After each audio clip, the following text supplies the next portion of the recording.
Në mëngjes apo në mbrëmje, kur duhet të pini qumësht? Qumështi është një nga produktet më të konsumuara të bulmetit. Megjithatë, koha e pirjes së tij varion thellësisht nga përfitimet ushqyese që doni të merrni në organizëm. Vlerat e tij do të jenë të larmishme.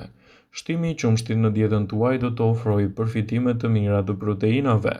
Nëse doni të merrni më shumë proteinë në mëngjes, atëherë qumshti i pirë në këtë vakt mund të jetë një përzgjedhje e mirë. Përveç proteinës, qumshti ofron magnez, fosfor dhe vitamina.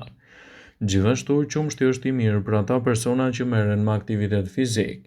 Nëse preferoni të kryeni ushtrime fizike, atëherë shtimi i qumshtit në dietën tuaj mund të ofrojë kocka më të forta dhe shëndet më të mirë të muskujve. Qumshti është një përzgjedhje shumë e mirë edhe kundër problemeve të pagjumësisë. Nëse vuani nga pagjumësia, një gotë qumësht me mjaltë në mbrëmje mund të jetë një lehtësues shumë i mirë i situatës suaj dhe të parandalojë gjithashtu edhe komplikacionet që i kanosen atij.